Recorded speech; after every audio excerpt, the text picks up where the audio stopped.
किसान भाइयों नमस्कार। मेरा नाम डॉक्टर देवी प्रसाद शुक्ला है। मैं कृषि विशेषज्ञ के पद पर कार्यरत हूँ। जैसा कि आप सभी किसान भाई जानते हैं कि मैं ऐसे कृषि से संबंधित बहुत सारे वीडियो बनाता हूँ, जो आपके लिए बहुत ही लाभ पहुँचाते हैं और उससे लाभान्वित आप होते हैं।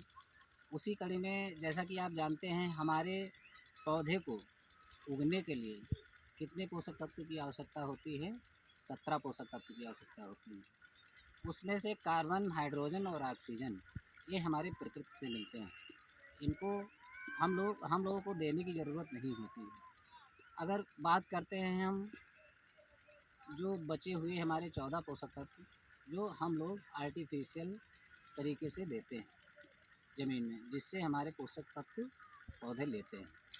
उसमें 3 प्राथमिक पोषक तत्व हैं, नाइट्रोजन, पोटेशियम और फास्फोरस, और 3 द्वितीयक पोषक तत्व हैं।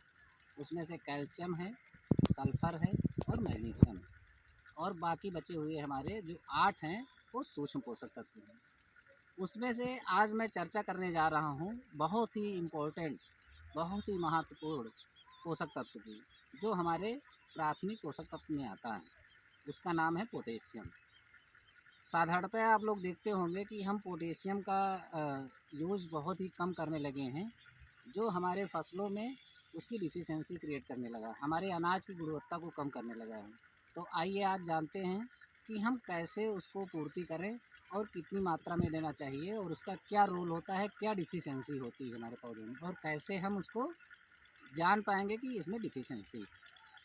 जो पोटेशियम होता है एक्चुअल में हम देख सकते हैं कि हमें बुआई के समय पोटास को देना चाहिए। इसका सोर्स क्या होता है? जो लाल पोटास आता है, म्यूरेट ऑफ पोटास, उसके माध्यम से भी हम दे सकते हैं। म्यूरेट ऑफ पोटास में 60% पोटास होता है। जैसे सपोज करिए कि गेहूं की बुआई करना है, तो उसमें हमें 25 से 27 किलोग्राम पोटास को, लाल पोटास को देना चाहिए, जिससे बुआई के समय जिससे हमारे पौधों की पूर्ति हो सके। अगर देखा जाए दूसरे सोर्स में अगर हम देखते हैं, तो उसमें हमें क्या करना है कि पीडीएफ जो एक बायोपोटास आता है, तो उससे भी हम पोटेशियम की पूर्ति कर सकते हैं, लेकिन उसमें 14.5% पाया जाता है पोटास। अब बायोपोटास को अगर हम यूज करते हैं, वो भी बुआई के समय पड़ेगा, लेकिन उसमें क्या है कि हमको उसकी मात्रा को बढ़ाना पड़ेगा। 1 एकड़ के लिए 2 बैग हमें डालना पड़ेगा। तो उसमें आपको क्या मिलेगा? पोटास के साथ साथ हमें कार्बन मिल जाएगा, और कैल्शियम, सल्फ़र और हमारे मतलब कि बहुत सारे दूसरे पोषक तत्व मिल जाएंगे। तो किसान भाई दोनों यूज कर सकते हैं, बायो पोटास भी यूज कर सकते हैं और लाल पोटास का भी यूज कर सकते हैं। जैसे हम लोग कैसे पहचानेंगे कि इसमें पोटेशियम की डिफिशियंसी है? जैसे सपोज करिए ये गेहूं की पत्ती है, तो सबसे पहले हम लोग उसको देखते हैं कि वो पुरानी पत्तियों पे उसके सिम्टम्स दिखते हैं। जो पुरानी पत्तियां होती हैं उस पर उसका सिम्टम्स होता है। अब उसमें देखेंगे ये जो लीफ मार्जिन है, इसके चारों तरफ से क्या होगा? क्लोरोसिस होगा। क्लोरोसिस मतलब कि उसका जो क्लोरोफिल होगा वो धीरे धीरे कम हो जाएगा, और स्कॉर्चिंग और ब्राउनिंग हो जाएगी। इसका मतलब क्या कि पत्तियां ऐसे होंगी कि वो जली हुई पत्तियां की तरफ दिखाई देंगी आपको, और धीरे धीरे वो टर्निंग मुड़ने लगेंगी, और आपको जली हुई पत्तियां प्रतीत होंगी। तो ऐसे हम लोग समझ सकते हैं कि पोटास की इसमें डिफिशियंसी। अब इसके रोल पे आते हैं कि इसका रोल क्या होता है, क्या महत्वपूर्ण रोल प्ले करता है हमारे फसलों में। पहला काम तो ये करता है कि 60 से ज़्यादा जो एंजाइम है उसको क्या करता है, ये एक्टिवेट करने का, रिलीज करने का काम करता है। जो हमारे बहुत सारे नाइट्रेट एंजाइम्स हैं, नाइट्रेट रिडक्टेज एंजाइम है, उसको क्या करता है? एक्टिवेशन और सिंथेसिस करने का काम करता है।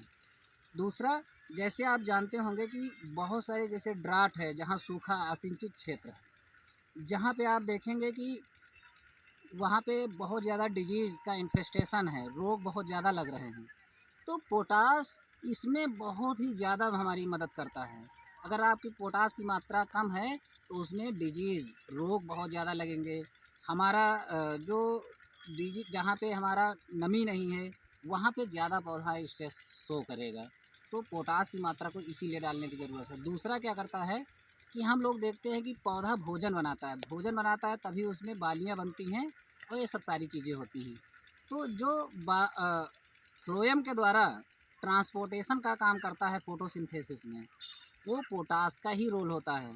और दूसरा सबसे ज़्यादा इसका जो जितने भी हमारे पोषक तत्व सोए हुए ज़मीन में पड़े रहते हैं, उनको एक्टिवेट करके और उसको जाइलम के थ्रू पहुंचाने का काम कौन करता है? हमारा पोटेशियम करता है। और सबसे बड़ी बात, जैसे जो जल धारण, जो एब्जॉर्प्शन अवशोषण करवाता है जाइलम के थ्रू, वो क्या करता है? पोटास करता है। और सबसे बड़ी बात यह है कि पोटास और क्या करता है? पोटास, जैसे आप सपोज करिए कि जितने भी चीज़ें हम लोग ऊपर से स्प्रे करते हैं, उसके लिए क्या चाहिए? जब हम ऊपर से स्प्रे करते हैं तो हमारे जो पत्तियों में स्टोमेटा होते हैं, संरंध्र होते हैं, छिद्र होते हैं। तो क्या होता है कि जब छिद्र हमारे बंद होंगे, सुषुप्तावस्था में रहेंगे, तो उसका किसी चीज़ का, चाहे आप हर्बिसाइड का करें, चाहे कोई कीटनाशक का करें, चाहे कोई वाटर सोल्यूबल फर्टिलाइज़र का करें, तो वो एब्जॉर्ब नहीं हो पाएगा। तो उसके जो संरंध्र होते हैं, स्टोमेटा होते हैं, उनको खुलने और बंद करने का काम कौन करता है? हमारा पोटास करता है। तो आप लोग देख सकते हैं कि इसके बहुत सारे एडवांटेज हैं और आप लोग इसका यूज़ ज़रूर करिए पोटेशियम का। और दूसरा आप देखते होंगे, एक सबसे बड़ी बात होती है पीएच। पीएच क्या करता है कि हमारे सारे पोषक तत्वों को उपलब्ध कराने का काम करता है। जैसे पीएच सपोज करिए कि 8 से ऊपर है, 9 है, तो हमारी जो मिट्टी है वो ख़राब मानी जाएगी और उसमें पोषक तत्व अवेलेबल नहीं होंगे तो पौधा ले नहीं पाएगा।